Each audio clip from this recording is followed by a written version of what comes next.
Hello everyone, welcome to RV Sirs English. So students, in this video we are going to see 8th standard full English lesson The Last Leaf passage 1. तर मित्रांनो, या व्हिडिओमध्ये आपण 8th standard full English lesson The Last Leaf यातील passage number 1 बघणार आहोत. Let's get started. In the poorer parts of New York, there was a colony where many struggling artists lived. Among them were Sue and John C. So in the poorer part of New York. New York हे एक अमेरिकामधील शहर आहे. तेथील poorer parts म्हणजे एकदम गरीब अशा भागामध्ये, न्यूयॉर्कच्या एका गरीब भागामध्ये देअर वॉज अ कॉलनी, एक कॉलनी होती. Where many struggling artist live. तिथे खूप सारे स्ट्रगलिंग आर्टिस्ट राहत होते. स्ट्रगलिंग म्हणजे काय? जे स्ट्रगल करत आहे, जे संघर्ष करत आहे, जे अजूनपर्यंत सक्सेसफुल झालेले नाहीत, तर सक्सेसफुल व्हायसाठी मोठ्या शहरामध्ये आलेले आहेत. Among them were Sue and Johnsy. त्यांच्यापैकी दोघे होत्या स्यू आणि Johnsy. They had come to New York from different parts of the United States. आणि त्या दोघीही युनायटेड स्टेट्स म्हणजे अमेरिकामधील वेगवेगळ्या भागामधून न्यूयॉर्क या शहरामध्ये आलेल्या होत्या. When they met they found that they shared the same interest. जेव्हा त्या दोघी भेटल्या तेव्हा त्यांच्या लक्षात आलं की त्या दोघींचाही इंटरेस्ट सेम होता, म्हणजे त्यांच्या दोघींच्या आवडीनिवडी सेम होत्या. And they became friends. आणि त्या दोघीही मैत्रिणी बनल्या. They shared a flat and set up a joint studio trying to earn a living through art. त्यांनी एक फ्लॅट शेअर केला आणि तिथे त्यांनी एक स्टुडिओसुद्धा सेटअप केला. स्टुडिओ म्हणजे काय तर एक अशी स्पेस असते पेंटर्सची जिथे ते बसून पेंटिंग करतात. तर त्यांनी स्टुडिओ पण सेटअप केला जेणेकरून अर्न अ लिव्हिंग म्हणजे त्यातून थोडेफार पैसे ते कमावतील आणि त्यातून त्यांचा गुजारा करतील. अशा प्रकारचा स्टुडिओ त्यांनी एक सेटसुद्धा केला. Johnsy was small thin and not very strong. After spending few months in New York she become ill with pneumonia. आता जी जॉन्सी आहे ती अशी छोटीशी होती, थिन म्हणजे बारीकशी होती, नॉट व्हेरी स्ट्रॉंग, फार स्ट्रॉंग नव्हती. काही महिने न्यूयॉर्कमध्ये स्पेंड केल्यानंतर she became ill with pneumonia. तिला निमोनियाचा आजार झाला. बिकॉज न्यूयॉर्कमध्ये वातावरण थंड असते. In those days it was not easy to cure pneumonia patients. आता ही जुन्या काळामधील गोष्ट आहे. तेव्हा निमोनिया पेशंट्सला क्युअर करणं त्या काळामध्ये सोपी नव्हतं, म्हणजे न्यूमोनियावर पाहिजे तसे मेडिसिन्स अवेलेबल नव्हते. Though Sue looked after her well, Johnsy showed no sign of improvement. आता जरी स्यू तिची चांगली काळजी घेत होती तरीही जॉन्सीच्या तब्येतीमध्ये इम्प्रूव्हमेंट म्हणजे सुधार दिसत नव्हता. One day the doctor told Sue that Johnsy had 1 chance in 10. एक दिवस मग डॉक्टरने स्यूला सांगूनच टाकलं की जॉन्सीची जगायची शक्यता फारच कमी आहे. 1 चान्स इन 10, 10 पैकी 1 शक्यता एवढी जॉन्सीची आहे. And that chance is for her to want to live. आणि तो चान्स असा आहे की तिची स्वतःची जगायची इच्छा असली पाहिजे. He said, Your little lady was made up her mind that she is not going to get well. आणि त्या डॉक्टरनी हे सुद्धा सांगितलं शिवला की तुझ्या मैत्रिणीने आपला विचार पक्का केलेला आहे की ती कधीही बरी होणार नाही. म्हणजे तिने तिच्या मनात कुठेतरी ते बसलेलं आहे की ती कधीही बरी होणार नाही. He told Sue that medicines alone did not help if the patient did not wish to live.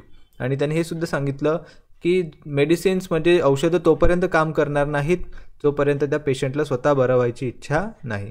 तर तिचा जो माइंडसेट झाला होता जॉन्सीचा, तिला असं वाटत होतं की आता आपलं काही खरं नाही, आपण जगू शकणार नाही. आणि त्यामुळे मेडिसिनसुद्धा तेवढ्या वर्क तिच्यावर करत नव्हत्या. दॅट डे जॉन्सी जस्ट ले in bed without making any sound or movement. त्या दिवशी जॉन्सी आपल्या बेडमध्ये पडलेली होती, कुठलाही आवाज, कुठलीही हालचाल करत नव्हती. First Sue thought that she had fallen asleep. आधी स्यूला वाटलं की ती झोपली असणार. But then she noticed that Johnsy was looking out of a window. पण नंतर तिने नोटीस केलं की जॉन्सी ॲक्च्युली विंडो म्हणजे खिडकीच्या बाहेर बघत होती. And was counting something again and again in a very low voice, almost whisper. आणि अगदी कुजबुजत एकदम हळू आवाजामध्ये काहीतरी काउंट करत होती, परत परत म्हणजे काहीतरी मोजत होती. Sue looked out of window but there was nothing to see. स्यूने सुद्धा विंडोच्या बाहेर बघितलं की जॉन्सी काय बघत आहे, but there was nothing to see. पण तिथे तर असं बघण्यासारखं काहीच नव्हतं. Only an old ivy vine. फक्त एक खूप जुनी आयव्ही वाईन होती. आता आयव्ही वाईन म्हणजे काय तर a strong creeper with green leaves and yellow berries. अशी स्ट्रॉंग क्रीपर म्हणजे काय तर वेल जिला हिरव्या रंगाचे पानं आणि पिवळ्या रंगाचे बेरीज येतात. सो एक अशी आयव्ही वाईन त्या भिंतीवर पलीकडच्या भिंतीवर उगवलेली होती. Gnarled and decayed at the roots. Gnarled means here twisted म्हणजे ट्विस्ट झालेली, अँड डिकेड म्हणजे सडलेली होती रूट्सजवळ, म्हणजे खूप जुनी वाईन होती ती, जवळपास मरणासन्न स्थितीमध्ये होती. Climbed half way up the brick wall. आणि समोरच्या भिंतीच्या अर्ध्यापर्यंत ती पोचलेली होती. The cold breath of autumn had taken away most of the lives.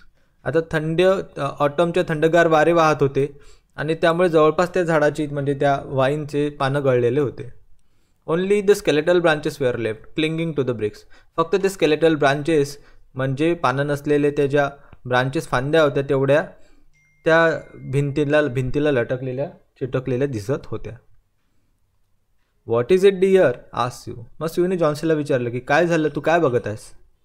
6 sed Johnsy. Johnsy म्हणाली 6. They are falling faster now. 3 days ago there were almost 100. जॉन्सी म्हणाली की आता ते फार लवकर गळत आहेत. 3 दिवसाआधीच जवळपास 100 होते. It made my head H two count them but now it's easy. Johnsy म्हणाली की त्यामुळे माझं डोकं दुखायचं जेव्हा मी त्यांना काउंट करायची, पण आता खूप सोपी होऊन गेलेलं आहे. There goes another one. बघ अजून एक गळाला. There are only 5 left now. आता फक्त 5 उरलेले आहेत. 5 व्हॉट डिअर. मग स्यूने विचारलं 5 काय ग, तू कशाबद्दल बोलत आहेस.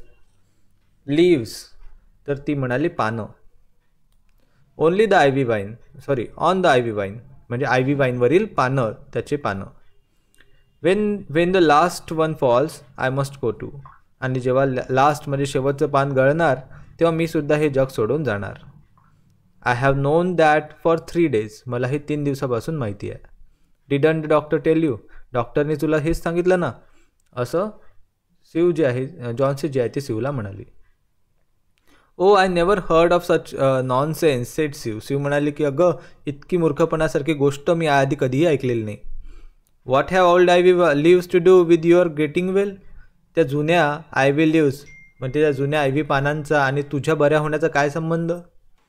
And you used to love that vine so. आणि तुला तर ती वाईन फारच आवडायची ना. Don't be silly. अशा मूर्खासारख्या गोष्टी करू नकोस. The doctor said that you have excellent chances of getting well. डॉक्टरनी तर मला सांगितलं की तुझी बऱ्या होण्याची शक्यता तर खूपच छान आहे. Take some broth now and let me get back to my work. आता थोडं ब्रॉथ घे. ब्रॉथ म्हणजे सूप, हॉट सूप, आणि मला माझ्या कामावर लागू दे, असं स्यू तिला समजून सांगत म्हणाली. स्यूला वाटलं की स्यूने तिला सांगितलं की तिचा जो विचार पद्धती आहे ती अतिशय चुकीची आहे, अतिशय नॉनसेन्स आहे. But Johnsy just keep looking out of the window. पण जॉन्सी काही ऐकत नव्हती. ती बस खिडकीच्या बाहेर बघत होती. There goes another. No I don't want any broth.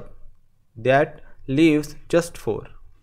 मग जॉन्सी बघत होती. ती म्हणाली बघ अजून एक पान गळलं. आता मला कुठलंही ब्रॉथ नको आहे. I want to see the last one fall before it gets dark. अंधार पडायच्या आधी मला शेवटचं पान गळलेलं बघायचं आहे. Then I will go too. आणि मग मी सुद्धा हे जग सोडून चालली जाणार. तर अशा प्रकारे मित्रांनो हा होता first passage of the last leaf. I hope सर्वांना समजला असल्यास नक्की व्हिडिओला लाईक करा. पुढच्या व्हिडिओमध्ये आपण पुढचा पॅसेज बघूया. तोपर्यंत टेक केअर. Good bye.